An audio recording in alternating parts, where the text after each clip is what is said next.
علیہ وسلم نے فرمایا صوم یوم عرفہ، یہ جو عرفے کے دن کا روزہ ہے نا، احتسب علی اللہ ان یکفر السنۃ التي قبلہ والتي بعدہ، میں اللہ سے گمان کرتا ہوں کہ جو شخص عرفے کے دن کا یعنی 9ویں ذی الحج کا روزہ رکھے گا، میں اللہ سے گمان کرتا ہوں کہ اس کو 1 سال پہلے کے گناہ معاف اور 1 سال آنے والے کے بھی گناہ معاف، 2 سال کے گناہ اللہ تعالیٰ معاف کر دے۔ اور حضرت عائشہ صدیقہ رضی اللہ تعالیٰ عنہا کی وہ حدیث مسلم شریف میں وہ بھی ہے کہ نبی پاک صلی اللہ علیہ وسلم کے بارے میں اما عائشہ صدیقہ رضی اللہ تعالیٰ عنہ فرماتی ہیں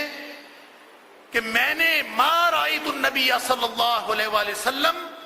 صائما فی العشر قط، میں نے نبی پاک صلی اللہ علیہ وسلم کو ان 10 دنوں میں کبھی روزہ رکھتے دیکھا ہی نہیں۔ اب یہ ایک طرف وہ ہے، ایک طرف یہ 2 حدیثیں ہیں، تو اس سے ان کی دونوں کی تطبیق دے کے صحابہ جو محدثین کرام نے مسئلہ نکالا ہے وہ یہ ہے کہ اگر کوئی شخص 9 کے 9 روزے رکھے تو مستحب ہیں، رکھنے ضروری نہیں، لیکن اگر 9 کا رکھے وہ زیادہ ضروری ہے۔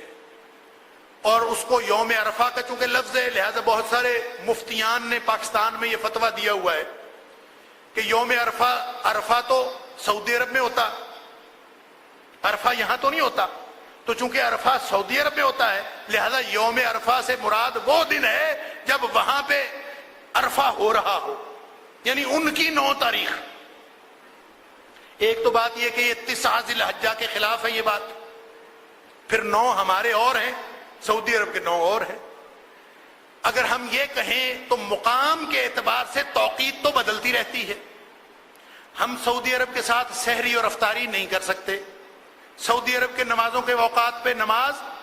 نہیں پڑھ سکتے، وہ سحری کر رہے ہوں ہم ان کے ساتھ سحری نہیں کر سکتے، وہ افطاری کر رہے ہوں ہم ان کے ساتھ افطاری نہیں کر سکتے، کیونکہ ان کی توقیت ہماری توقیت میں فرق ہے۔ جس دن ان کا روزہ ہوتا ہے ہم روزے سے نہیں ہوتے، ان کے ہاں عید ہوتی ہے ہم روزہ رکھے ہوئے ہوتے ہیں۔ اگر ان کا حساب کرنا ہے تو پھر سارا حساب ہی ان کا چلے گا،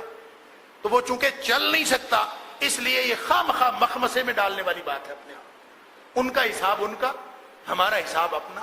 9 ذی الحج ان کی یوم عرفہ، ہماری جو 9 ذی الحج یہاں ہوگی وہ یوم عرفہ ہوگا۔ اس کا روزہ اللہ کے فضل سے ہم نے لازماً انشاءاللہ رکھنا ہے، اس لیے کہ گناہ معاف کروانے کی مجھے بھی تڑپ ہے، آپ کو بھی ہے، ہم سب کو ہے، کس کو گناہ نہیں معاف کروانے۔ اور باقی اس کے علاوہ اگر سارے دنوں کے رکھے جا سکیں تو بھی بہترین بات ہے، نہ رکھے جا سکے تو کم از کم اس دن کا روزہ لازماً رکھنا ہے۔